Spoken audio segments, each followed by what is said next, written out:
Mi nombre es Gabriel Martínez Herrera y tengo 47 años. Mis manos temblaban mientras sostenía la pequeña caja de plata que acababa de encontrar. Escondida en la hendidura, detrás del altar Mayo R. El relicario antiguo estaba cubierto por una fina capa de polvo y el metal frío parecía quemar contra mi piel en aquella fría mañana de octubre. Nunca pensé que después de 25 años de silencio, sería yo quien encontraría el último vestigio. D. Antonio. El santuario de Nuestra Señora de los Dolores siempre había sido mi refugio espiritual, pero ahora sentía que sus paredes de piedra centenaria me juzgaban con cada eco de mis pasos sobre el suelo de mármol. Las velas votivas parpadeaban como si susurraran secretos olvidados, mientras el aroma del incienso impregnaba cada rincón del templo. Había regresado al pueblo para la celebración anual de la Virgen,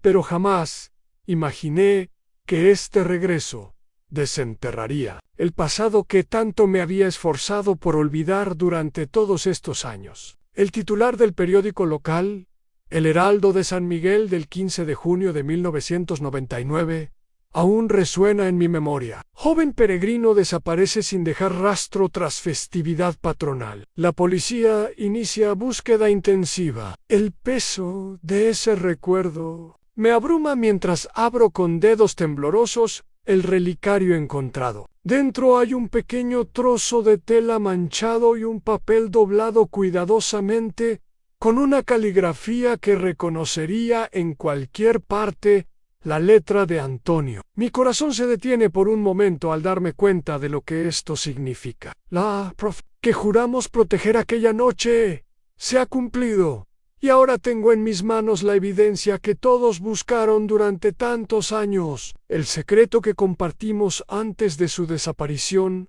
ahora me mira fijamente, esperando ser revelado. Quizzes y se pregunten cómo llegué a este momento. Si sienten curiosidad por conocer la verdad detrás de este misterio que ha marcado nuestra comunidad durante generaciones, les invito a acompañarme en este doloroso recuerdo. Este es mi testimonio y mi confesión sobre lo que realmente sucedió en el verano de 1999 y cómo ese juramento sagrado cambió nuestras vidas para siempre. Llegué a San Miguel del Valle por primera vez cuando tenía 14 años. Mis padres decidieron mudarse desde la capital, buscando la tranquilidad de un pueblo pequeño donde la fe católica permeaba cada aspecto de la vida cotidiana.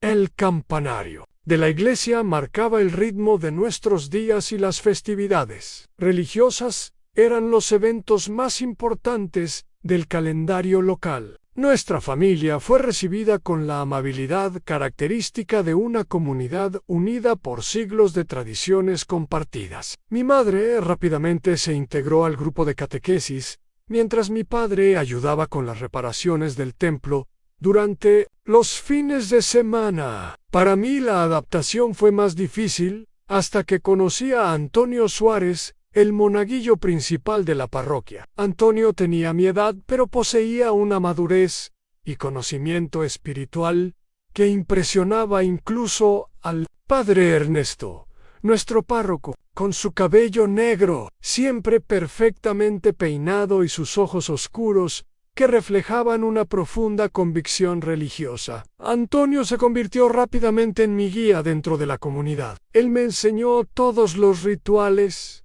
las oraciones y las tradiciones locales que se habían mantenido vivas a través de generaciones. Bajo su tutela me convertí también en monaguillo, y juntos servíamos en cada misa solemne, procesión y celebración especial. Nuestra amistad creció alimentada por la fe compartida, y pronto fuimos inseparables tanto dentro como fuera de la iglesia. La comunidad religiosa de San Miguel giraba en torno al santuario de Nuestra Señora de los Dolores, un templo del siglo XVII, construido, según cuenta la leyenda, sobre el lugar exacto donde la Virgen se apareció a una joven pastora. Cada junio celebrábamos la gran romería donde peregrinos de toda la región acudían para presentar sus peticiones y agradecimientos a la Virgen. Los preparativos comenzaban meses antes con el padre Ernesto dirigiendo cada detalle, desde la decoración floral hasta la organización de los grupos de peregrinos. El alcalde don Ramiro Vega y su esposa doña Consolación patrocinaban gran parte de los gastos, como lo había hecho su familia durante generaciones.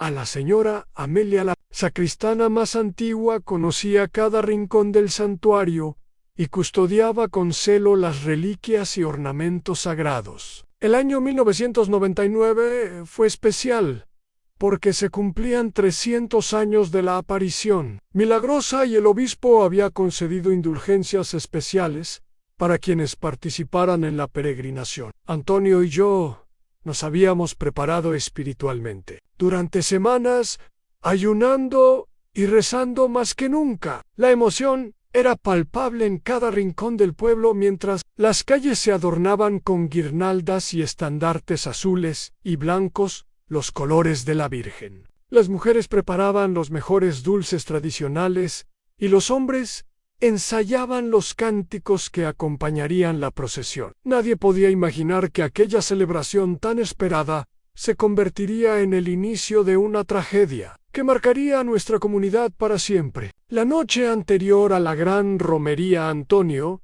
me pidió que lo acompañara al santuario después del rosario vespertino. Recuerdo que su expresión era inusualmente seria mientras caminábamos bajo el cielo estrellado de junio. El aire es impregnado con el aroma de las flores silvestres y el sonido de los grillos nos acompañaba por el sendero de tierra que conducía hasta la iglesia. Antonio apenas habló durante el trayecto, pero podía sentir que algo importante pesaba en su mente. Cuando llegamos al santuario, en lugar de entrar por la puerta principal, me guió hacia una pequeña entrada lateral, que nunca había notado antes. Me siento culpable por nunca haber preguntado cómo conocía ese acceso secreto que ni siquiera la señora Amelia parecía saber que existía. El interior del templo estaba sumido en penumbras, solo iluminado por la luz eterna que ardía frente al sagrario y algunas velas votivas que los fieles habían dejado encendidas. Antonio me condujo hacia el altar mayor y allí, arrodillados frente a la imagen de la Virgen, me reveló algo que cambiaría nuestras vidas para siempre. Me confió que durante sus oraciones nocturnas había comenzado a tener visiones donde la Virgen le hablaba sobre un antiguo secreto oculto bajo el santuario. Según Antonio, existía una reliquia sagrada escondida que debía ser protegida a toda costa, pues contenía una profecía sobre el futuro de nuestra fe. Me mostró un pequeño relicario de plata que, según me explicó, había pertenecido a la pastora original, y dentro guardaba un fragmento de tela, con manchas que él creía eran lágrimas de la Virgen. Me siento angustiado al recordar cómo, en lugar de cuestionar su historia o buscar el consejo de algún adulto, me dejé llevar por la emoción y el fervor religioso propio de mi edad. Esa noche, bajo la mirada de la Virgen, hicimos un juramento solemne de proteger el secreto y la reliquia hasta que llegara el momento profetizado. Antonio guardó el relicario en algún lugar del altar que no me permitió ver, y sellamos nuestro pacto con una oración especial que él había compuesto. Cuánto me arrepiento ahora de no haber compartido esto con nadie, cuando todavía había tiempo para evitar la tragedia que se avecinaba. Me atormenta la pregunta de si fui cómplice involuntario de lo que sucedería después, o si hubiera podido cambiar el curso de los acontecimientos, si hubiera sido más valiente o menos crédulo. La fe que compartíamos se convirtió en un lazo que nos unía, pero también en la sombra que eventualmente nos separaría para siempre. Los años pasaron con dolorosa lentitud después de la desaparición de Antonio. La peregrinación de 1999 quedó marcada en la memoria colectiva del pueblo,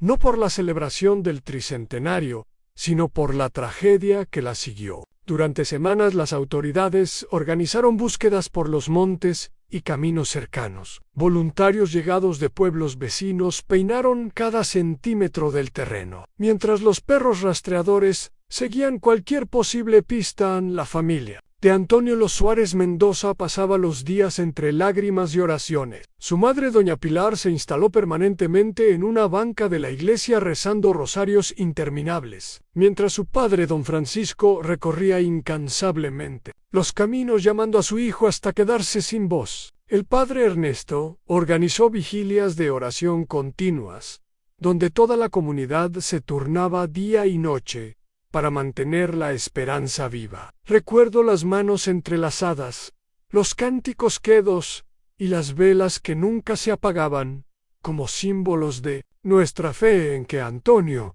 regresaría sano y salvo. El santuario de Nuestra Señora de los Dolores jamás había visto tantas plegarias y lágrimas concentradas en un solo propósito. Las mujeres del pueblo llevaban comida a la familia Suárez, mientras los hombres se unían diariamente a las brigadas de búsqueda. Nadie quería aceptar la posibilidad de que algo terrible hubiera ocurrido a uno de los jóvenes más queridos. De San Miguel, el titular de El Heraldo de San Miguel del 27 de julio de 1999, reflejaba el estado de ánimo general. Búsqueda de joven desaparecido, cumple un mes sin resultado. La comunidad mantiene la esperanza mientras las autoridades amplían el perímetro de investigación. La fotografía sonriente de Antonio en su túnica de monaguillo me perseguía desde cada poste y cada pared donde habían colocado los carteles de búsqueda. Su rostro sereno y sus ojos profundos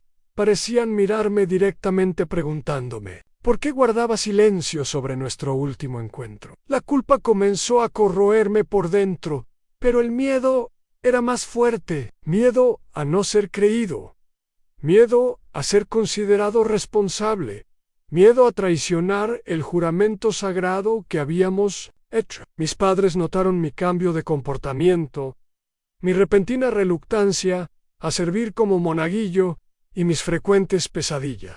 Me llevaron incluso a un psicólogo en la capital, quien diagnosticó un trastorno de ansiedad relacionado con el trauma de la desaparición de mi amigo. Nadie podía imaginar que cada noche revivía en sueños aquella última conversación en el santuario, las palabras de Antonio sobre la profecía y el peso del secreto compartido. En mis pesadillas más recurrentes, veía el relicario brillando con luz propia mientras la imagen de la Virgen lloraba lágrimas de sangre.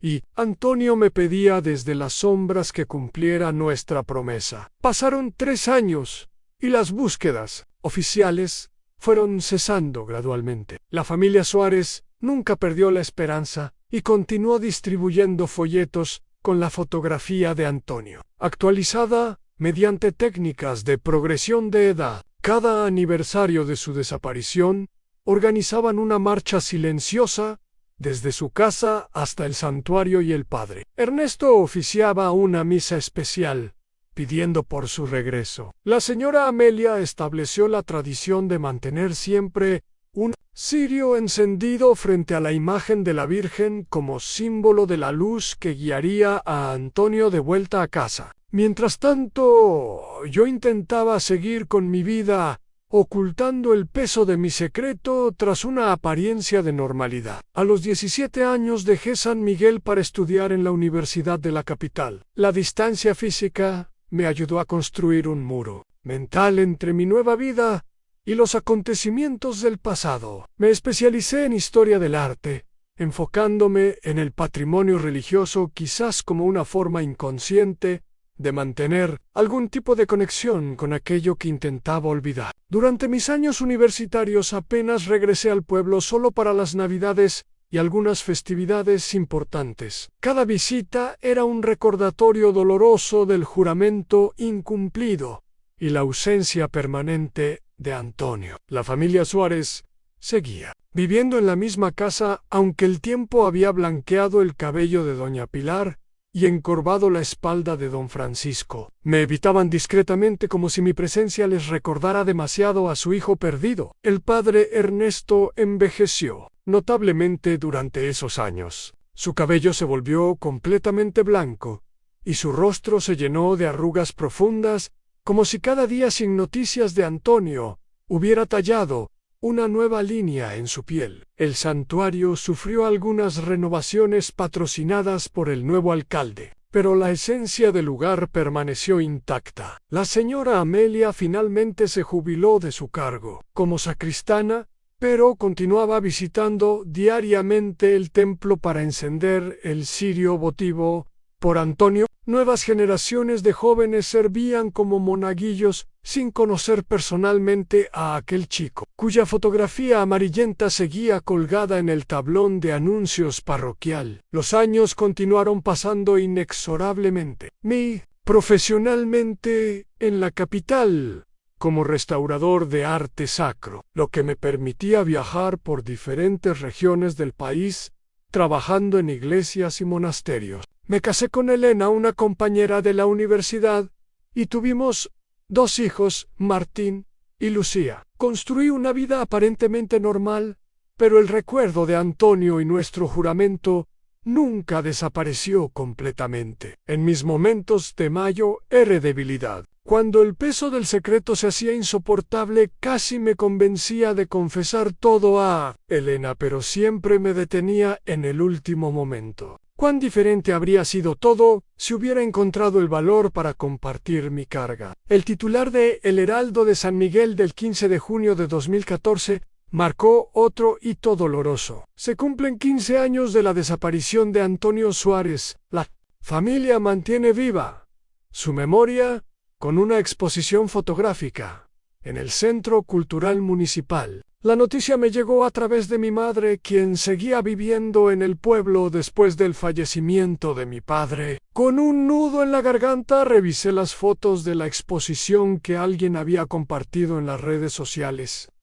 Progresión de imágenes desde el niño que conocí hasta las proyecciones de cómo luciría como adulto, me provocó un dolor físico. En una de las fotos, Antonio y yo aparecíamos juntos vestidos con nuestras túnicas de monaguillos sonriendo inocentemente frente al altar del santuario. La fecha al pie de la imagen indicaba que había sido tomada apenas una semana antes de su desaparición. Con cada año que pasaba, la idea de regresar permanentemente a San Miguel se volvía más insistente en mi mente. Elena notaba mi inquietud, y aunque nunca le había contado toda la historia, sabía que algo relacionado con mi pueblo natal me atormentaba. Cuando recibí la oferta para supervisar la restauración completa del santuario de Nuestra Señora de los Dolores, con motivo del 325 aniversario de la aparición, supe que era el momento de enfrentar mi pasado. Con el apoyo de mi esposa y mis hijos ya adolescentes, tomé la decisión de aceptar el proyecto y regresar temporalmente al lugar donde todo comenzó. El regreso a San Miguel después de tantos años de ausencias breves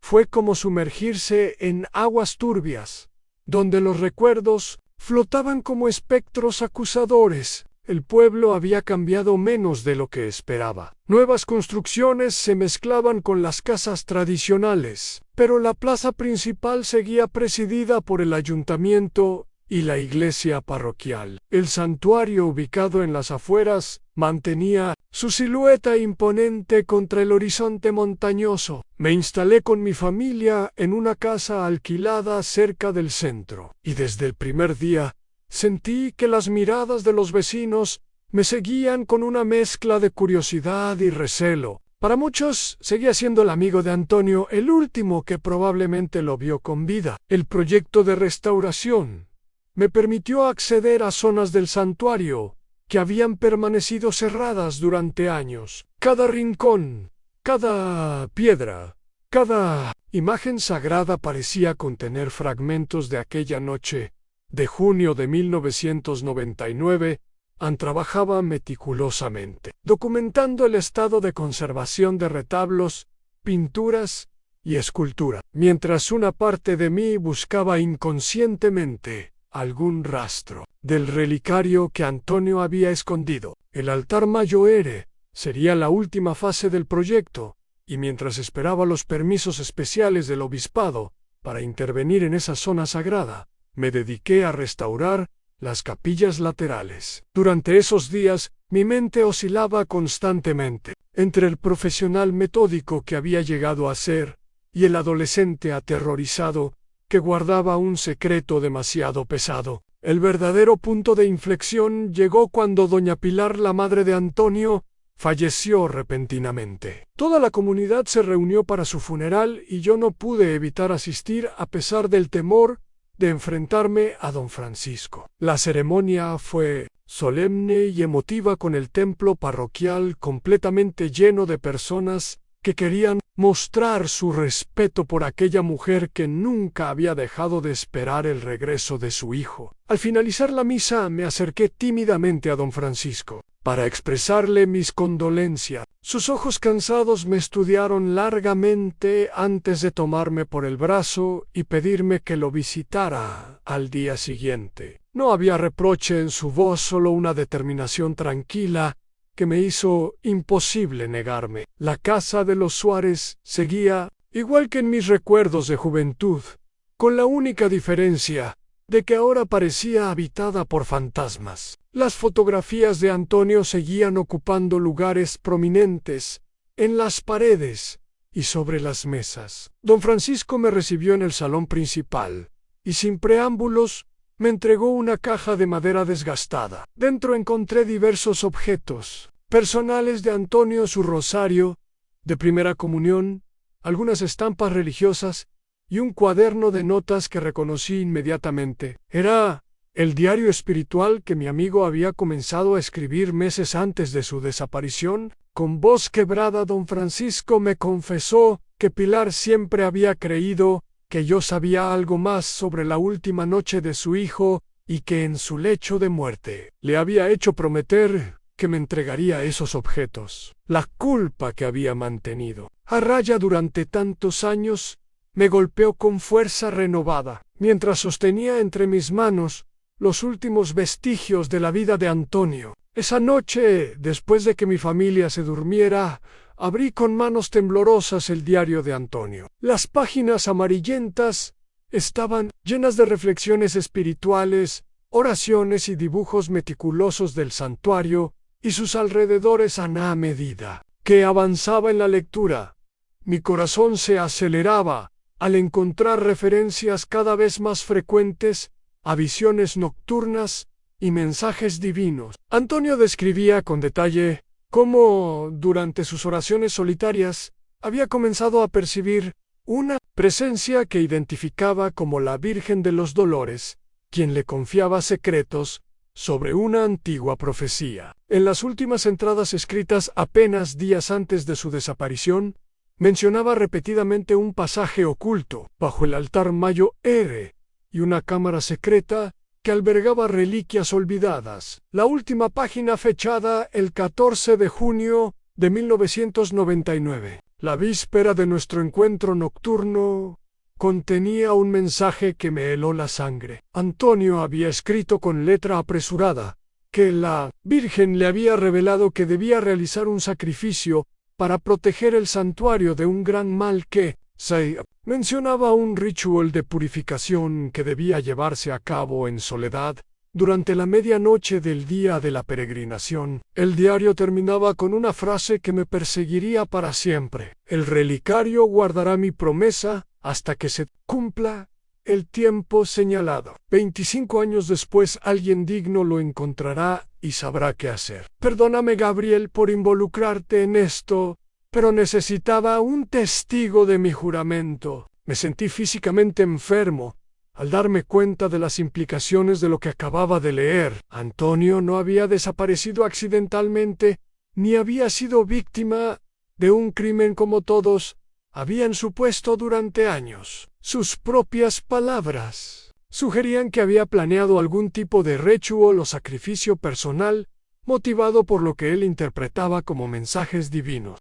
La fecha mencionada en su última entrada coincidía exactamente con el presente año, 2024, 25 años después de su desaparición, tal como él había profetizado. El peso de esta revelación me aplastaba, mientras las piezas del rompecabezas comenzaban a encajar dolorosamente. Durante días luché con mi conciencia debatiéndome entre revelar la existencia del diario a las autoridades o continuar guardando el secreto como había hecho durante tantos años. Elena notaba mi agitación, pero respetaba mi silencio, confiando en que eventualmente compartiría mi carga con ella. Mis hijos disfrutaban de la vida en el pueblo ajenos al drama que se desarrollaba en mi interior. Mientras tanto, continuaba con los trabajos de restauración, acercándome cada día más al momento de intervenir en el altar Mayo R. La fecha del aniversario de la desaparición de Antonio se aproximaba inexorablemente y con ella la culminación de la profecía escrita en Sud. La noche del 14 de junio de 2024, exactamente 25 años. Después de la última entrada en el diario de Antonio tomé una decisión. Después de asegurarme que mi familia dormía profundamente, me dirigí solo hacia el santuario. La luna llena iluminaba el camino como aquella noche de 1999 y el aire cálido de junio traía los mismos aromas de flores silvestres y tierra seca. El templo estaba silencioso y vacío, a excepción del vigilante nocturno a quien había avisado previamente de mi visita con el pretexto de realizar mediciones para la restauración. Con linterna en mano me dirigí hacia el altar Mayo R y comencé a examinar meticulosamente cada centímetro de su estructura, tal como había estado deseando hacer desde mi regreso. Después de horas de búsqueda, cuando el cansancio comenzaba a nublar mi vista, encontré una irregularidad en la parte posterior del altar. Una pequeña piedra aparentemente idéntica a las demás se movió ligeramente bajo la presión de mis dedos. Al retirarla descubrí una cavidad perfectamente tallada en la roca, y dentro, exactamente como Antonio había descrito en su diario, estaba el relicario de plata que habíamos contemplado juntos 25 años atrás. Con el corazón latiendo, desbocado, extraje el objeto sagrado que se sentía extrañamente pesado en mis manos, como si contuviera algo más que simples reliquias. La mañana siguiente, el 15 de junio de 2024, amaneció con una luz dorada que inundaba el santuario a través de las vidrieras restauradas. Era el día exacto del aniversario de la desaparición de Antonio y también el día señalado en su profecía. Había guardado el relicario en mi bolsillo y regresado a casa antes del amanecer,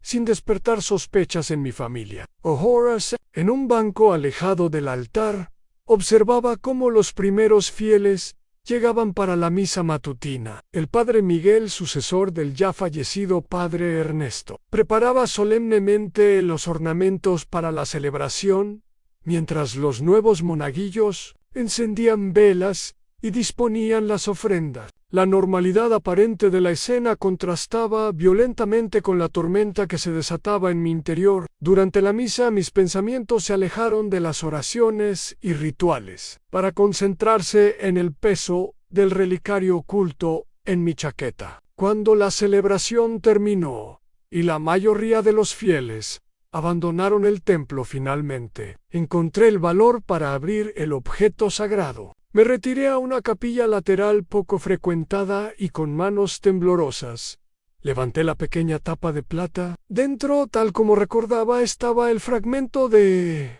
tela manchada que Antonio había identificado como portador de lágrimas de la Virgen. Pero también había algo nuevo, un pequeño papel doblado cuidadosamente, con una caligrafía que reconocí inmediatamente como la de mi amigo desaparecido. El contenido de la nota era breve, pero devastador. Gabriel, si estás leyendo esto, significa que han pasado 25 años y la profecía se ha cumplido. Cuando descubras la verdad, busca en la cueva de la montaña detrás del santuario, siguiendo el sendero marcado con cruces blancas. Allí encontrarás lo que quedó de mí y podrás finalmente completar el círculo. El sacrificio era necesario para sellar el mal antiguo que dormía bajo el altar. Perdóname por haberte involucrado, pero necesitaba un testigo que pudiera confirmar que actué por voluntad propia, siguiendo un llamado divino.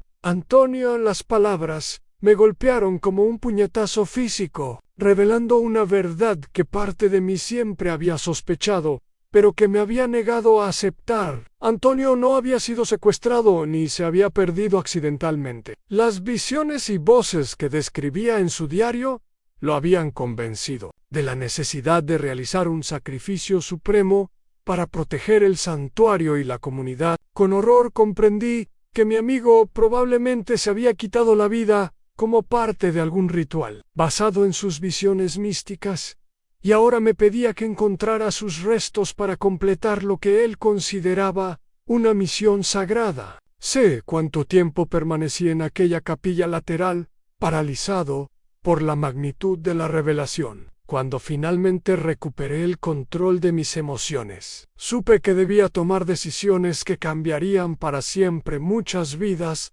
incluyendo la mía. El primer impulso fue acudir directamente a la policía con el diario y la nota. Pero algo me detuvo. Antes de involucrar a las autoridades, sentí la necesidad de verificar por mí mismo si lo que Antonio había escrito era cierto. Sí, sus restos habían permanecido ocultos durante 25 años en alguna cueva de la montaña siguiendo el camino de cruces blancas que mencionaba. Esa misma tarde, con la excusa de dar un paseo para despejar mi mente, me dirigí hacia la montaña que se elevaba detrás del santuario. El camino principal era bien conocido por los lugareños, pero pronto descubrí un sendero lateral menos transitado. Avanzando con dificultad entre la vegetación, comencé a distinguir pequeñas cruces blancas talladas en las rocas, tal como Antonio había descrito en su nota. Cada marca me conducía más arriba por la ladera,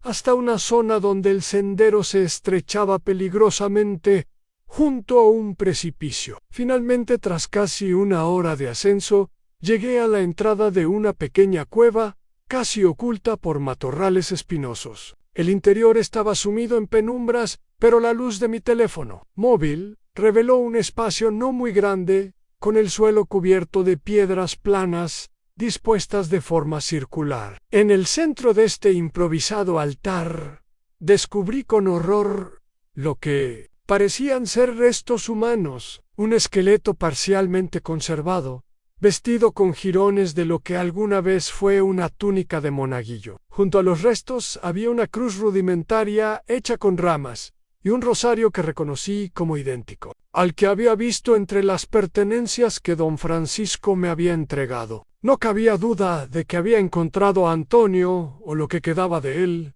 después de 25 años. La visión me produjo un mareo tan intenso que tuve que sentarme en el suelo rocoso para no perder el conocimiento. Las implicaciones de este descubrimiento eran abrumadoras. Mi amigo de infancia había llegado a este lugar remoto por voluntad propia, convencido de que debía realizar un sacrificio ritual para cumplir con lo que él consideraba un mandato divino. Las señales que había dejado estaban destinadas a ser encontradas específicamente por mí 25 años después, tal como había profetizado en su diario. Todo el peso de los años de silencio y culpa me aplastaba mientras contemplaba los restos de quien había sido mi mejor amigo. Con manos temblorosas, tomé algunas fotografías usando mi teléfono como prueba de lo que había encontrado, y luego salí de la cueva necesitando desesperadamente aire fresco. El sol comenzaba a ponerse tiñendo las montañas de tonos rojizos, mientras descendía por el mismo sendero marcado con cruces blancas. Mi mente trabajaba frenéticamente tratando de decidir cómo proceder. Sabía que debía informar a las autoridades, pero también temía las consecuencias que este descubrimiento tendría para la comunidad y especialmente para don Francisco. Revelar que Antonio se había quitado la vida como parte de un ritual religioso, basado en visiones místicas, sacudiría los cimientos mismos de la fe local. Esa noche, en la soledad de mi habitación, mientras mi familia dormía, revisé nuevamente el diario de Antonio buscando pistas sobre lo que él llamaba el mal antiguo que dormía bajo el altar. Las últimas páginas contenían dibujos elaborados, de lo que parecía ser un mapa de túneles y cámaras bajo el santuario, junto con anotaciones, en un lenguaje simbólico que no pude descifrar completamente. Una frase repetida varias veces captó mi atención. El sello debe renovarse cada 25 años, con sangre inocente, o el mal despertará y devorará a los fieles. Las palabras me helaron la sangre al comprender que Antonio realmente creía estar salvando a la comunidad mediante su sacrificio. La mañana siguiente, tras una noche de insomnio y tormentos morales, tomé finalmente una decisión. Llamé al inspector de policía local y le solicité una reunión urgente y privada. Él, hombre de mediana edad, me recibió en su despacho con evidente curiosidad sobre qué podría querer tratar con tanta urgencia el restaurador del santuario. Con voz temblorosa le relaté todo lo que había descubierto, omitiendo únicamente mi participación en el juramento original con Antonio. Le entregué el diario, la nota encontrada en el relicario, y le mostré las fotografías de los restos en la cueva. Su expresión pasó de la incredulidad inicial al asombro y finalmente a una gravedad profesional mientras asimilaba las implicaciones de mi relato. Los acontecimientos se sucedieron con vertiginosa rapidez después de mi confesión. Un equipo forense fue enviado a la cueva para recuperar los restos, mientras se abrió formalmente una investigación sobre la desaparición y muerte de Antonio Suárez. Don Francisco fue informado del hallazgo con toda la delicadeza posible antes de que la noticia se hiciera pública. El rostro del anciano, mientras escuchaba la verdad sobre el destino de su hijo, reflejaba una mezcla indescriptible de dolor, alivio e incredulidad. Sus palabras quedaron grabadas en mi memoria para siempre. Al menos ahora podremos darle sepultura cristiana y descansar sabiendo que le ocurrió. Durante todos estos años, parte de mí siempre supo que Antonio había hecho algo relacionado con su fe. El titular de El Heraldo de San Miguel del 20 de junio de 2024 resumía el impacto de la noticia en la comunidad. Hallados los restos del joven desaparecido hace 25 años. Antonio Suárez habría fallecido por causas autoinfligidas, según fuentes policiales.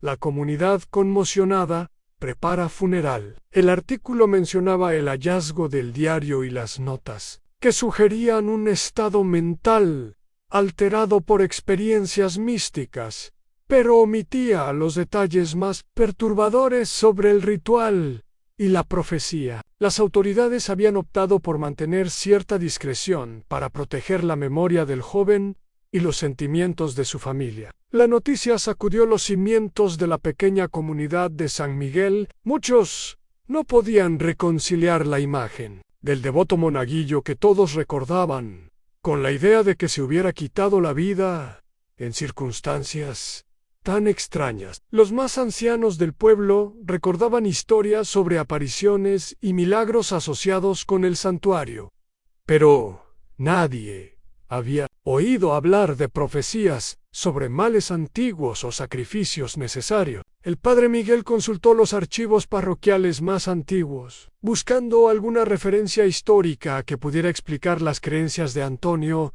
pero no encontró nada concluyente. La diócesis envió representantes para investigar el caso y ofrecer apoyo espiritual a la comunidad afectada. El funeral de Antonio se celebró una semana después del hallazgo de sus restos. El obispo concedió un permiso especial para que recibiera sepultura cristiana, a pesar de las circunstancias de su muerte, considerando su evidente alteración mental y sincera convicción religiosa. La iglesia parroquial estaba completamente llena de personas que habían mantenido vivo su recuerdo durante un cuarto de siglo. Don Francisco, anciano y frágil, presidía el duelo con dignidad silenciosa, mientras el féretro que contenía los restos de su hijo recibía las bendiciones finales. Yo permanecía en un banco lateral con mi familia, incapaz de contener las lágrimas, mientras revivía mentalmente aquel último encuentro en el santuario tantos años atrás. Después del funeral me acerqué a don Francisco para ofrecerle mis condolencias y finalmente encontré el valor para confesarle toda la verdad. Le conté sobre nuestro encuentro nocturno en el santuario, el juramento compartido y mi silencio culpable durante todos estos años. El anciano me escuchó sin interrumpir, con lágrimas silenciosas rodando por sus mejillas arrugadas. Cuando mi confesión esperaba su ira o su reproche, pero en lugar de eso tomó mis manos entre las suyas y con voz quebrada me dijo palabras que nunca olvidaré. Mi Antonio siempre fue especial desde niño. Veía cosas que los demás no podíamos ver. Sentía presencias que los demás no podíamos sentir. No te culpes por guardar su secreto. Él te eligió como testigo, porque confiaba en ti. Ahora, los dos podemos descansar sabiendo que cumpliste tu parte del juramento. Los trabajos de restauración del santuario continuaron después de que la conmoción inicial por el descubrimiento se atenuara. Con autorización especial del obispado y supervisión arqueológica, examinamos meticulosamente el área bajo el altar Mayo R, buscando evidencias de los túneles y cámaras que Antonio había dibujado en su diario. Para sorpresa de todos, encontramos, efectivamente, un pequeño espacio abovedado oculto, donde descubrimos antiguos símbolos tallados en la piedra y restos de lo que parecían ser rituales mucho más antiguos que la fundación oficial del santuario. Los arqueólogos determinaron que el lugar probablemente había sido un sitio de culto prehistórico posteriormente cristianizado, como había ocurrido en muchos otros lugares sagrados de la región. El relicario de plata fue entregado formalmente a don Francisco, quien decidió donarlo al Museo Diocesano junto con el diario de Antonio. La historia de su hijo y su trágica muerte, inspirada por visiones místicas, se convirtió en parte de la narrativa del santuario, una historia agridulce, de fe, devoción y los peligros del fervor religioso sin guía adecuada. El padre Miguel estableció un servicio memorial anual, no solo para recordar a Antonio, sino para reflexionar sobre la naturaleza de la fe verdadera y la importancia del discernimiento espiritual. La placa conmemorativa colocada junto al altar Mayo R resumía perfectamente el sentimiento de la comunidad. En memoria de Antonio Suárez, 1984 a 1999, cuya devoción sincera, aunque mal dirigida, nos recuerda que la fe debe ser guiada por la razón y la comunidad. Mi familia y yo regresamos a la capital una vez concluidos los trabajos de restauración. Elena finalmente conoció toda la historia y su apoyo incondicional fue fundamental para comenzar mi proceso de sanación emocional después de tantos años de silencio y culpa. Mis hijos, especialmente Martín,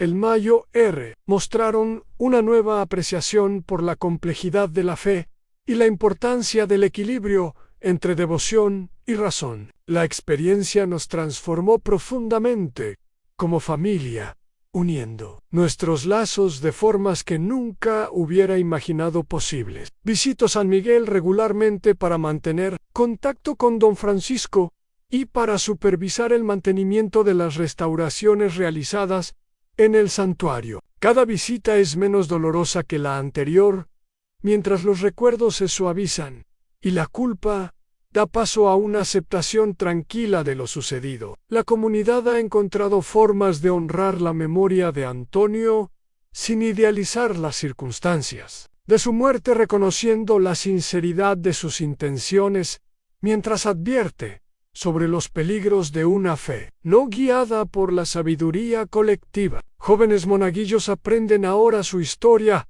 como una lección sobre el discernimiento espiritual y la importancia de compartir las experiencias místicas con guías experimentados. Mientras escribo estas palabras han pasado ya varios meses, desde el descubrimiento de los restos de Antonio y la revelación de su historia al mundo. El relicario de plata que guardó su secreto durante 25 años reposa ahora en una vitrina del Museo Diocesano junto con su diario y algunos de sus efectos personales. Los visitantes pueden conocer su historia a través de un panel explicativo que narra los hechos con respeto y sensibilidad, evitando tanto la sensacionalización como la condena. Su fotografía sonriente, con su túnica de monaguillo, preside la exhibición recordándonos al joven devoto que fue antes de que las visiones lo condujeran por un camino trágico. A veces cuando visito el santuario en los atardeceres tranquilos de verano casi puedo sentir la presencia de Antonio entre las columnas centenarias o junto al altar donde hicimos nuestro juramento, no como un fantasma inquieto, sino como un recuerdo, pacificado finalmente descansando en la verdad revelada. El santuario de Nuestra Señora de los Dolores sigue acogiendo peregrinos y fieles que vienen a presentar sus peticiones y agradecimientos ajenos en su mayoría a la historia que yace bajo sus pies. La vida continúa, el ciclo de las estaciones avanza y las generaciones se suceden mientras las viejas heridas cicatrizan lentamente. Me pregunto a menudo si Antonio realmente experimentó visiones divinas o si su mente joven e impresionable creó estas experiencias a partir de su intensa devoción y quizás algún trastorno no diagnosticado. Me pregunto si bajo el altar Mayo Ere realmente dormía algún mal antiguo que su sacrificio logró contener, o si todo fue producto de una imaginación alimentada por leyendas locales y simbolismos religiosos mal interpretados. La ciencia y la razón sugieren una explicación. La fe ofrece otra, y quizás la verdad se encuentre en algún punto intermedio, inalcanzable para nuestra comprensión limitada. Lo que sé con certeza es que el juramento que hicimos aquella noche de junio de 1999 finalmente se ha cumplido. El relicario fue encontrado 25 años después, tal como Antonio predijo, y con él la verdad salió a la luz, liberando tanto a los vivos como a los muertos de las cadenas del secreto y la incertidumbre. Mi parte en esta historia ha concluido, pero las preguntas que plantea sobre la naturaleza de la fe, la experiencia mística y los límites entre devoción y obsesión continuarán resonando en las vidas de quienes la conocen. Si algún día visitan el santuario de Nuestra Señora de los Dolores en San Miguel del Valle, quizás noten una pequeña cruz tallada discretamente en una de las piedras del altar Mayo Ere. No aparece en ninguna guía turística, ni forma parte del recorrido oficial, pero quienes conocen la historia saben que marca el lugar exacto donde el relicario permaneció oculto durante 25 años, guardando el secreto de Antonio. Algunos fieles dejan pequeñas flores o notas junto a esa marca casi invisible como símbolo de respeto por una fe sincera, aunque trágicamente mal encausada. Y a veces en las noches silenciosas, cuando la luna llena ilumina las vidrieras del santuario, algunos juran escuchar el eco lejano de oraciones juveniles, recordándonos que los misterios de la fe y el corazón humano son más profundos de lo que nuestra razón puede comprender. Me pregunto si ustedes, al conocer esta historia, reflexionarán sobre los límites entre la devoción y la obsesión, entre la fe auténtica y el fanatismo peligroso. Me pregunto si en sus propias comunidades y tradiciones encontrarán ecos de la historia de Antonio, historias de fervor religioso que cruzó fronteras invisibles con consecuencias inesperadas. Porque al final, esta no es solo la historia de un joven monaguillo de un pueblo pequeño, sino un reflejo de la eterna búsqueda humana de significado, trascendencia y conexión con lo divino. Una búsqueda que a veces nos eleva y otras nos conduce por senderos oscuros marcados con cruces blancas